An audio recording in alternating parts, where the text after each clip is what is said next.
Hi there, it's day 19, it's Friday of your reset, and today we're talking about intermittent fasting because for those of you who started putting the recommendations into action right from day one, Sunday is your 3-week mark, right? Sunday is like day 21, and it usually takes about 21 days for that metabolic shift from sugar burner to fat burner to take place. And so through a very simple, not terribly challenging intermittent fast, we can observe what's going on in the body and in the brain and get an idea as to how your body is adjusting to that metabolic shift. Okay, so just in case you've come across this video on YouTube and you don't know what I'm talking about, there's a link in the video notes below that will take you to the page on my website where you can read all about my detox and reset programs. Okay, so let's get into it for today. The benefits of fasting. It's only very recently that we've become accustomed to consuming calories, 3 or 6 or 8 or 10 times a day. Our ancestors always had periods of very little food intake and they didn't suffer from the levels of chronic systemic inflammation and all of the consequences that we're suffering from today. It's healthy to be hungry every now and again. It's healthy to go without food every now and again. Yeah. And so this weekend we'll try an easy intermittent fast. Don't be worried about this. It's very easy. The main thing is just to listen to your body and be attentive to the signals that you're receiving from the body. So an intermittent fast does us good. When the body is effective at burning fat, fasting is a great way to lose weight and detoxify the body. Fasting is regenerative at the cellular level and it strengthens the immune system. Through a high-fat, moderate protein and low-carbohydrate diet, the pancreas produces very little insulin, and the genes that are responsible for regulating energy, appetite, and metabolism function optimally. When energy is needed, the body can take advantage of both our stored fat and ingested fat. And so the fat burner is able to access energy simply and efficiently from both internal and external sources. So our internal energy sources are triglycerides and ketones. Glucose, remember, that's derived from paleo foods, is metabolized without causing insulin peaks and lows. And because the insulin levels remain low, when blood sugar levels fall, the hormone glucagon is able to transform the triglycerides that are stored in fat tissue into free fatty acids. And remember that when they're free, it means that they're free to re-enter the bloodstream. In addition, when glucose levels and insulin levels are low, the body will produce and burn ketones rather than go into crisis. So what are ketones? Produced in the liver, ketones are byproducts of fat metabolism and are an incredible example of the strength that is within the DNA of each and every Homo sapiens. Throughout our evolution, the threat of starvation was real. This ability to access an internal energy source allowed us to survive when the external energy source, or food, was scarce. The cells in our body and our brain and our heart and our muscles and our skeletal system work just as efficiently with ketones as they do with glucose. And in fact, some studies are actually saying that they perhaps work even better than glucose. So the conversion of fats into ketones is directly related to the amount of glucose in the blood. When glucose levels are high, ketone production is suppressed. When glucose is low, ketones are produced. So intermittent fasting for fat burners. For fat burners, intermittent fasting is an opportunity to draw on the energy that's stored in the fat cells, right, our adiposa tissue, and it's an opportunity for us to produce and burn ketones. For fat burners, the genes that direct the metabolism of fats and ketones work so well that periods without food aren't a drama. Muscle tissue will be retained, while belly or butt fat will be burned without any stress on the body or the brain. Sugar burners aren't able to access their stored fat, and high insulin levels and high insulin levels prevent the production of ketones.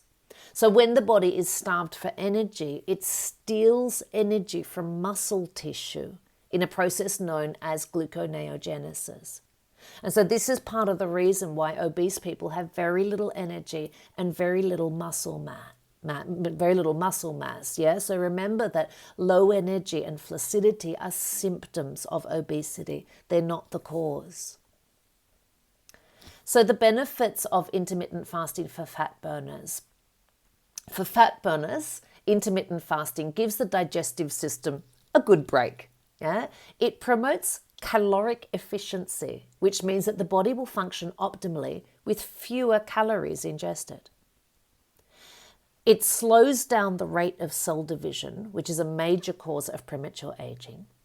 It improves cellular repair. It detoxifies at the cellular level as debris and free radicals that are trapped in the cells are burned. It releases the human growth hormone. It optimizes the functioning of hormones that impact upon growth, repair, and immunity.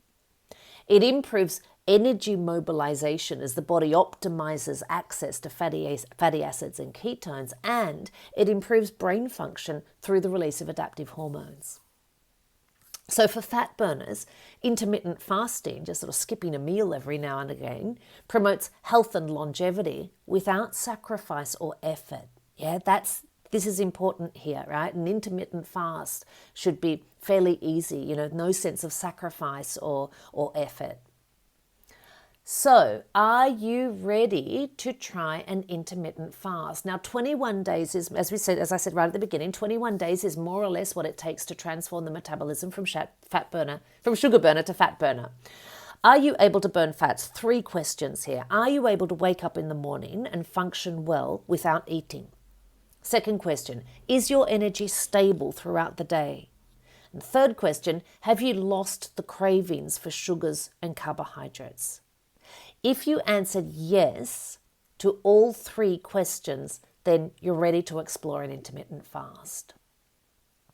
So how is it done? In the section on eat, we've got a little clock there. In the section on eat, we'll have a look at how it's done from Saturday evening to midday on Sunday. This is the idea, okay? It takes approximately 21 days to transform the metabolism from sugar burner to fat burner, which means that tomorrow and Sunday, you'll have lived without simple carbohydrates for around 20 days. So you should be well adapted to metabolizing fat. It's a great time to explore an intermittent fast, right? We've put it on Sunday because on Sunday, usually for those of us who are working sort of a Monday to Friday week, we don't have the usual commitments of the week. So that's why these fasting exercises are placed on Sunday. If you've been following the recommendations, you will have already become aware of our different appetite sensations, right? You can distinguish between feeling overfull and full and empty and hungry. So you would have done that on day 5 and day 15 when we experimented with wait until hunger ensues naturally. So fasting from Saturday to Sunday is a way to get in touch with these feelings again and see if you can function well for 16 hours without food, without anxiety, without stress. It's really easy to do, yeah?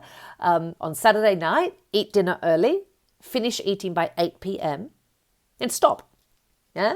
And then when you get up on Sunday morning, just try and go through until midday or until that point when your hunger is really calling you. And then when you're ready, eat a nutritious paleo meal without overdoing it. Okay? Important notes here. You should never feel desperately hungry, right? This isn't a question of deprivation. It's simply about listening to your body and being honest with the sensations, right? The feeling of hunger should come and go without anxiety, right? So you might feel a little bit of hunger, but then it'll go away. It'll literally feel like you're changing gears, yeah? From burning the glucose into burning ketones. The feeling of emptiness should be a light thing, yeah? No drama, yeah? The attitude towards eating a meal should be quite casual. Okay, yes, okay, no. If hunger really starts calling, or if you start feeling anxious or irritable, then it means that it's time to eat, and do so with gusto. All right, prepare a delicious, nutritious, high fat, moderate protein, low carb meal. Don't overdo it. You don't need to make up for all of those calories that you've skipped, but just enjoy your meal, eat until you feel satisfied and content. And that's it, okay? So assimilate all of that and yeah, assimilate all of that and, get your head around doing this, from tomorrow night, from Saturday night after dinner. And the movement recommendation for today is to do a bit of a sprint. So again, be sure to read through that and find the option that's suitable for you. If you've got enough energy to do it, don't forget to spend 5 or 10 minutes in your journal writing down your sensations and emotions and behaviors around hunger, around craving, around food desire, and stay connected to the process. Maintain your levels of motivation and enthusiasm. Get in touch with me if you need to. And that's it for today. I will see you tomorrow. Ciao.